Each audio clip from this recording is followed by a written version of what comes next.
we are westbound out of Gunner, Texas.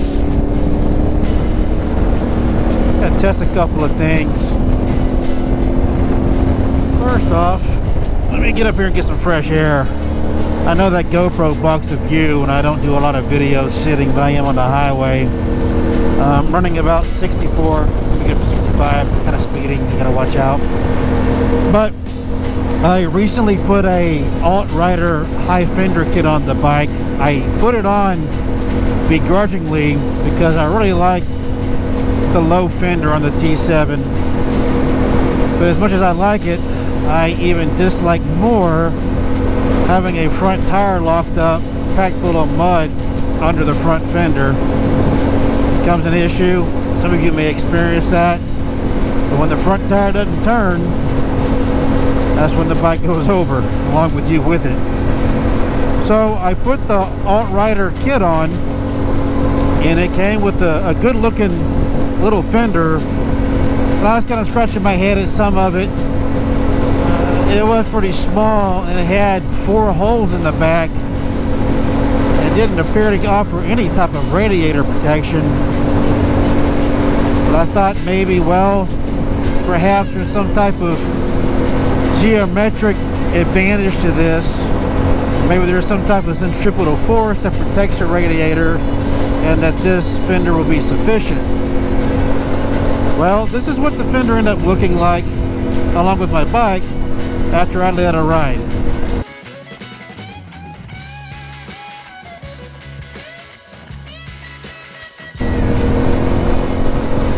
Yes, I am the group leader. At no time was I ever behind another bike. And I've got all that mud in front on the bike. So I sourced some information from the North Texas adventure riders, and they all noted that that fender was a supermoto fender, and I need to order a larger fender. So I end up ordering a 2006 to 2009 Acerbis YZ450 fender, and you can see the difference here.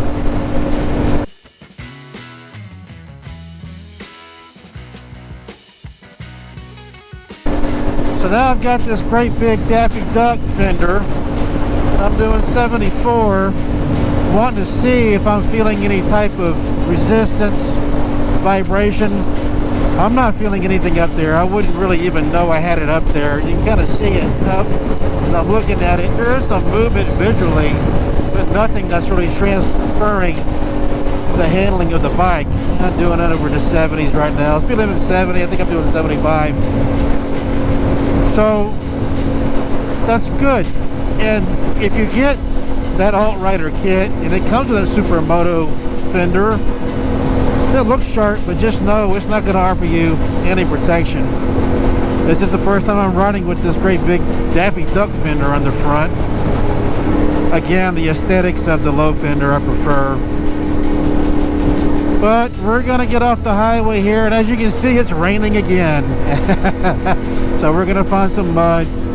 Hopefully I don't drop the bike, and we're going to see how much better this will protect the bike, my headlight, and myself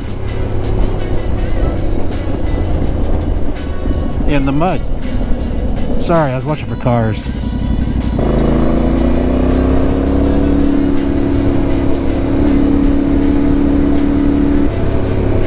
Okay, well, we're in it. We're gonna kind of find out what it looks like here. Got my waterproof socks on. And we're just gonna kind of cruise along here. Yeah, so that picture's wild. When I showed that picture of the front of the bike, I had to assure everyone that I was the group leader. And that was just for me slinging it up and driving straight through it. Got a little splash we can get into. I'm gonna shift my weight on these to make sure that front tire is actually getting in that mud instead of kind of lifting up on it. I want to see what kind of pattern we have, because when I get out and look at it, The first time you see it will be the first time I'm seeing it as well. We're just going to get an idea what kind of protection we have with the headlight and the radiator. You know, I really don't want to get the radiator packed full of mud because, okay, my wheel may be turning, but this may look worse than it is, or not as bad. Nah, it's not that big a deal. Yeah, it wasn't big a deal at all. Brand new tires, and I'm still spinning out North Texas caliche mud, man.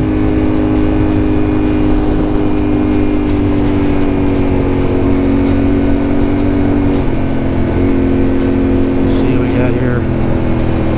Kind of getting right in the wet of it there. All right. We'll take it up this road here.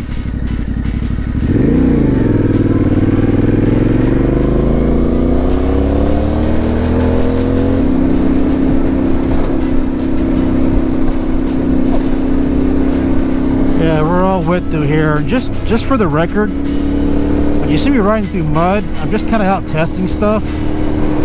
I actually hate mud.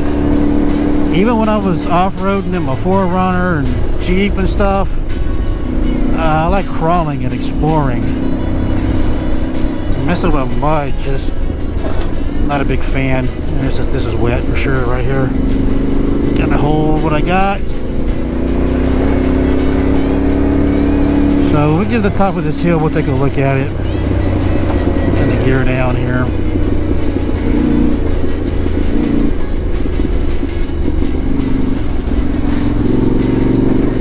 Tires are sticking well. Let's go right up in it.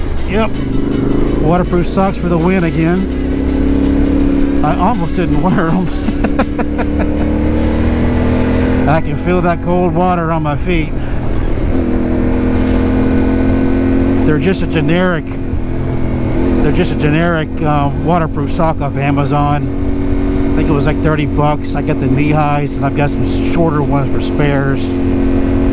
But they will definitely come in handy on days like this, because I wear motocross boots, and even if you have like the waterproof motocross boots, you can still get water intrusion.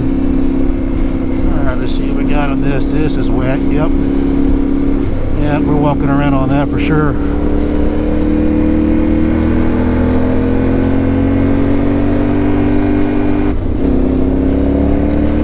All right, let's stop up here at the top of the hill. We've ridden,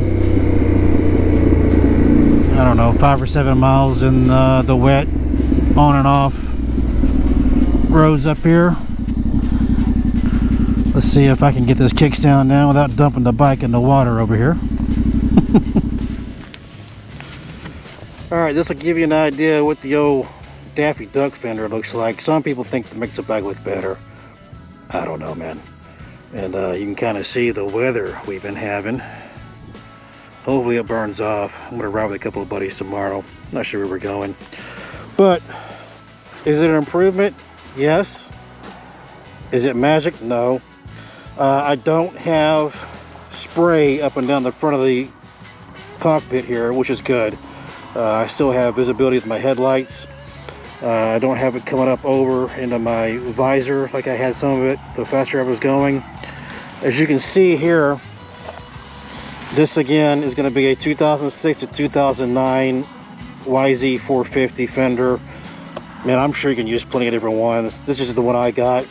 One thing I had to do is I had to cut an inch off the back so it would clear my crash bars. I've got touch crash bars, and as you can see, it comes all the way down to offer as much radiator protection as possible, which I wanted.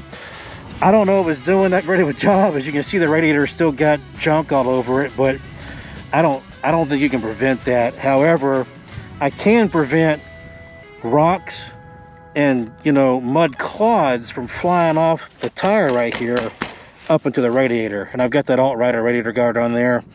I like it because it connects over here. I had a different one before, and it left a big gap in here, which I wasn't a fan of.